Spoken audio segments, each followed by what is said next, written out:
چاہیے کہ ہمارا عمل ایسا ہے کیا ہم ہر کام اللہ کے حکم کے مطابق کرتے ہیں؟ کیا ہم کبھی شیطان کے بھنور میں تو نہیں آتے ہیں؟ ان کے کہنے کو تو بات نہیں مانتے ہیں؟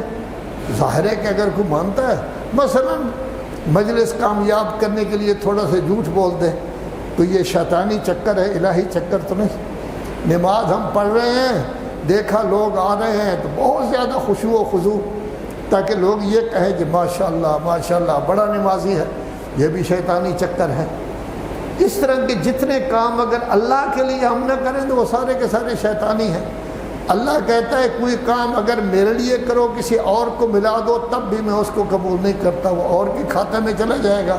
تو گویا جب لا الہ الا اللہ کہتے ہیں، خواہ مجھ جیسا بوڑھا آدمی کہے یا مولانا صاحب جیسے جوان کہیں یا علامہ صاحب جیسے جوان کہیں یا بچے آپ بیٹھے ہوئے آپ کہیں لا الہ الا اللہ، تو اس کا مطلب یہ ہے کہ میں تیرے حکم کے علاوہ کوئی کام ہی نہیں کروں گا۔ تو ایسی صورت میں ضرورت ہے کہ ہم جب بھی کوئی کام کرنا چاہیں پوچھیں اللہ اس کے بارے میں کیا کہتا ہے۔ اگر بڑے ہو گئے ہیں تو قرآن مجید پڑھیں، ترجمہ پڑھیں، قرآن مجید سے پتہ چل جائے گا۔ اگر چھوٹے ہیں تو کسی سے پوچھیں کہ یہ کام آیا اللہ حکم کے مطابق ہے یا نہیں۔ اب اخلاق ہے، تھوڑا سا غور و فکر کریں۔ ماشاءاللہ یہاں کوئی جاہل نہیں بیٹھا ہوا، سب پڑھے لکھے لوگ بیٹھے ہوئے ہیں۔ دیکھیے اخلاق کی کئی صورتیں ہوتی ہیں۔ میرا اخلاق میرے بہن بھائیوں کے ساتھ کیا ہے، میرا اخلاق میرے والدین کے ساتھ کیا ہے، میرا اخلاق میری بیگم کے ساتھ کیا ہے، میرا اخلاق میرے بچوں کے ساتھ کیا ہے، میرا اخلاق میرے رشتہ داروں کے ساتھ کیا ہے، نوکروں کے ساتھ کیا اخلاق ہے، دوستوں کے ساتھ۔ یہ مختلف قسم کے اخلاق ہوتے ہیں۔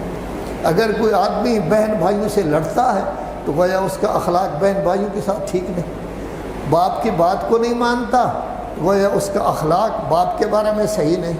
ماں کی بات کو نہیں مانتا تو اخلاق ٹھیک نہیں۔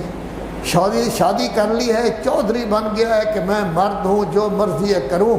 میں چونکہ باہر نوکری کرتا ہوں، 8 گھنٹے ڈیوٹی کرتا ہوں، تو آگے سوار ہو جاتا ہے بیگم پر کہ بیچاری 24 گھنٹے ڈیوٹی کرتی ہے، 24 گھنٹے گھر میں بیٹھ کر بچوں کو بھی سنبھالتی ہے، صفائی بھی کرتی ہے، کھانا بھی پکاتی ہے، بچوں کے کپڑے بھی دھوتی ہے، ان کو اسکول بھی بھیجتی ہے۔ ہم 8 گھنٹے کی ڈیوٹی دے کر چودھری بن کر آ جاتے ہیں، لیٹ کیوں ہو گیا ہے، روٹی جلدی کیوں نہیں پکی؟ تو اس کا مطلب یہ ہے کہ ہمارا اخلاق بیگم کے ساتھ ٹھیک نہیں ہے۔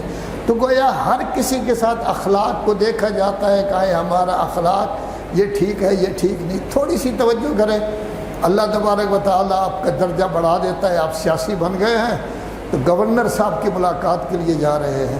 اس وقت آپ کے اخلاق کا تقاضا کیا ہوگا؟ کپڑے صاف ستھرے ہوں، حجامت بنی ہوئی ہو، بالکل ٹھیک ٹھاک، بڑے آرام سے چلو۔ جب گورنر ہاؤس میں پہنچو کھٹ کھٹ کی آواز نہیں آنی چاہیے۔ یہ جیسے ہمارے پنجاب کے لوگ باتیں کرتے ہوئے شور کرتے ہوئے جاتے ہیں، یہ باتیں جو ہیں اس کو قرآن مجید میں کہا گیا ہے گدھوں کی آواز، جو چلتے پھرتے ہم شور کرتے ہوئے جاتے ہیں۔ 21ویں پارہ سورہ لقمان میں اس کو گدھوں کی آواز کہا گیا ہے۔ چلتے پھرتے باتیں کرنا یہ شریعت میں ٹھیک نہیں ہے۔ تو ہم گورنر کے یہاں جائیں گے کس طرح شریف بن کر رہیں گے، کس طرح آرام سے بیٹھیں گے، اس طرح خارش بھی نہیں ہوگی، ادھر سے بھی نہیں ہوگی، یہ بھی نہیں ہوگی، آرام سے بیٹھے رہیں گے تاکہ سمجھا جائے کہ آپ شریف ہیں۔ آپ مجھے بتائیں، میرے سمیت قبلہ علامہ صاحب سمیت یہ مولوی صاحبان بیٹھے ہوئے ہیں، مومنین بیٹھے ہوئے ہیں، کیا اللہ کے گھر میں جب ہم آتے ہیں ہمیں خیال ہوتا ہے اللہ کا گھر ہے؟ کیا ہمارے احساس میں ہوتا ہے کہ ہم مسجد میں آ رہے ہیں؟